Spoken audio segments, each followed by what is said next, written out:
warahmatullahi wabarakatuh. Bagaimana kabarnya kalian semua? Waalaikumsalam warahmatullahi wabarakatuh. Alhamdulillah sehat, Pak. Ya, baiklah. Di masa pandemi ini pembelajaran memang sangat sulit ya untuk dilakukan luring, sehingga siswa yang masuk hanya 50% dari keseluruhan. Baiklah, sebelum memulai pembelajaran pada pertemuan kali ini, marilah kita berdoa terlebih dahulu. Silahkan salah satu memimpin. Ayo, siapa yang mau memimpin? Berdoa mulai. Berdoa selesai. Alhamdulillah. Sebelumnya saya akan mengabsen satu persatu. Siva, Hadir, Pak. Tani, Hadir, Pak. Alsa. Hadir, Pak. Alhamdulillah kalian semua masuk ya. Senang sekali hari ini kita dapat bertemu kembali dalam mata pembelajaran bahasa Indonesia.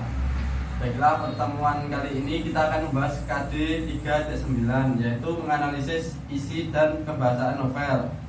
Tujuan pembelajarannya diharapkan dapat menganalisis unsur intrinsik latar tempat dari sebuah novel. Kita sedikit mengulas materi sebelumnya ya. Siapa yang masih ingat pelajaran minggu lalu tentang Saya, apa? Pak. Minggu lalu kita membahas unsur intrinsik novel tentang tema, Pak. Oh ya, Mbak Siva, benar. Ada yang masih ingat pengertian tema itu apa ya? Saya, Pak. Tema merupakan dasar cerita atau gagasan umum dari sebuah novel. Tema dapat juga disebut ide utama atau tujuan utama. Berdasarkan dasar cerita atau ide utama, pengarang akan mengembangkan cerita. Oleh karena itu, dalam suatu novel akan terdapat satu tema pokok dan sub tema. Pembaca harus mampu menentukan pokok dari suatu novel. Tema pokok adalah tema yang dapat memenuhi atau mencakup isi dari keseluruhan cerita. Ya, makasih Mbak Rani, jawabannya benar. Sebenarnya tema itu kalau disingkat gagasan umum dari sebuah cerita. Sudah gitu aja, sudah benar. Nah, kalau sudah di sini Bapak akan menunjukkan contoh novel yang berjudul Surat Kecil untuk Tuhan. Coba kalian amati terlebih dahulu contoh yang saya berikan. Dan salah satu coba yang ingin membacakan. Saya. Ya, Siva. Novel Surat Kecil untuk Tuhan. Sebuah surat kecil kepada Tuhan ditulis oleh seorang penulis yang memulai karirnya sebagai blogger amatir, yaitu Agnes Davonar. Namun karena Agnes memiliki ketekunan dan antusiasme, ia terus berkembang menjadi seorang penulis yang melahirkan 5 novel online dan 42 cerita pendek. Novel ini berjudul A Little Letter to God, adalah salah satu karya sastranya. Novel ini menceritakan tentang perjuangan seorang gadis remaja melawan kanker ganas, yaitu rhabdomyosarcoma, adalah kanker jaringan lunak. Seorang gadis yang diceritakan dalam novel ini bernama Gita Sesa Wanda Cantika, mungkin dikenal sebagai mantan artis di era 1998. Gita ini adalah karakter utama dalam novel Little Letter to God. Dihukum karena menderita kanker ganas dan memperkirakan hidupnya hanya 5 hari. Keke atau nama panggilannya dipengaruhi oleh tumor jaringan lunak yang mengikis bagian wajahnya, sehingga ia terlihat buruk sebagai monster. Bahkan jika situasinya seperti ini, Keke masih harus berjuang untuk hidup dan mengejar pendidikan seperti gadis normal lainnya. Kanker dirahasiakan oleh orang tuanya karena mereka kesulitan membuat keputusan dan tidak tahan melihat setengah dari wajah putrinya yang harus hilang jika dioperasi. Tetapi pada akhirnya Keke mengetahui bahwa dia telah terkena tumor ganas, kemudian mengundurkan diri dan tidak marah kepada siapapun yang merahasiakan kejahatannya. Keke membuktikan semua ini. Keke memenangkan tempat ketiga dalam ujian sekolah terakhir di kelasnya. Akhirnya dokter menyerah pada kanker ganas. Dalam napas terakhir Keke menulis surat kecil kepada Tuhan. Napasnya berakhir pada 25 Desember 2006. Segera setelah melakukan puasa terakhir dan Idul bersama keluarga dan teman-temannya.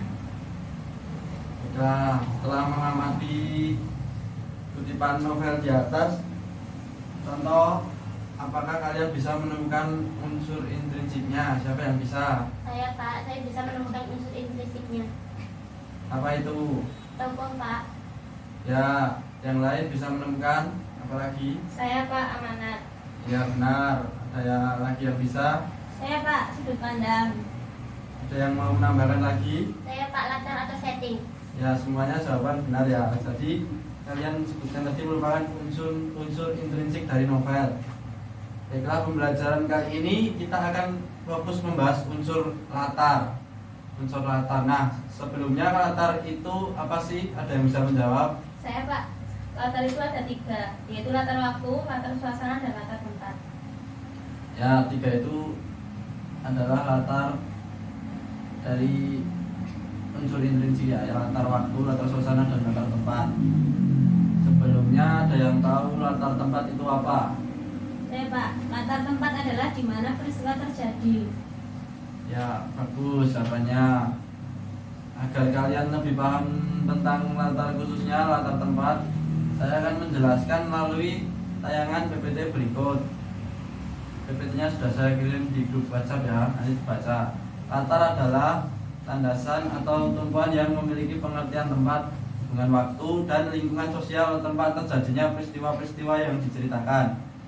Selain itu merupakan pelukisan tempat, waktu, dan situasi atau suasana terjadinya suatu peristiwa. Baiklah teman-teman, silakan membaca, memahami, dan mencatat hal-hal penting selama pembelajaran ya. Baiklah, saya akan memberikan pertanyaan. Coba kalian perhatikan sinopsis novel berikut. Coba tunjukkan latar novel ini terjadi di mana ya. Coba perhatikan baik-baik, amati dan cermati. Sudah menemukan anak-anak? Saya Pak, saya sudah menemukan. Ya, ceritakan terjadi di mana, boleh dijelaskan Mbak Elsa? Secara keseluruhan latar tempat terjadi di Jakarta, khususnya Jakarta Barat, namun terdapat juga latar tempat di luar kota Jakarta, seperti di Banten dan di Bandung, bahkan di luar negeri yaitu Singapura dan Prancis.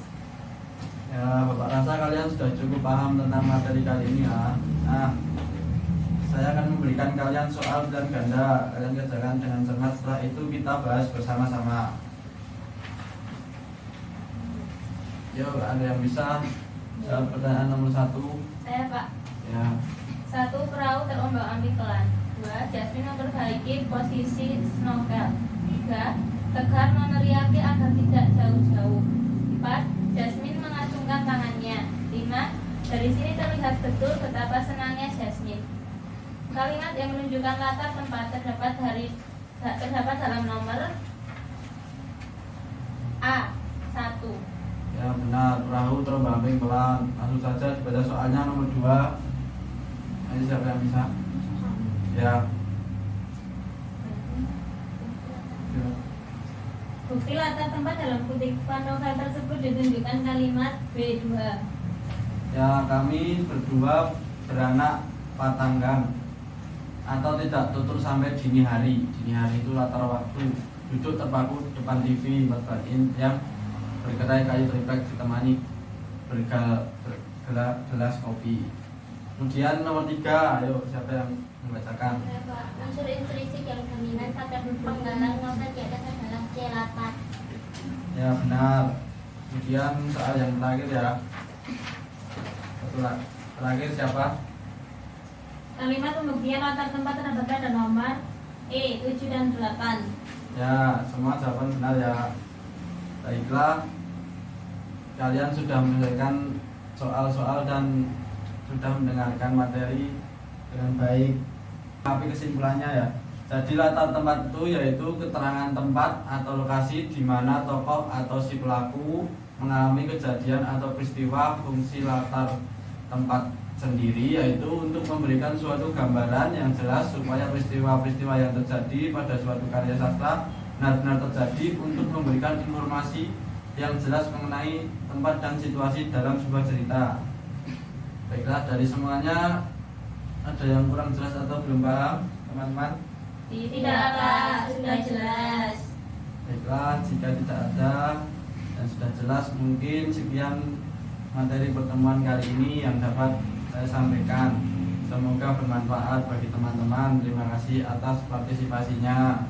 Mohon maaf jika ada salah-salah kata dan kekurangan dalam pembelajaran kali ini.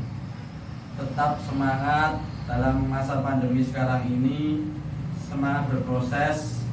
Sebelum saya tutup, marilah kita mengucapkan hamdalah bersama-sama. Alhamdulillahirabbil alamin. Sekian pembelajaran kali ini. Wassalamualaikum warahmatullahi wabarakatuh. Waalaikumsalam warahmatullahi wabarakatuh.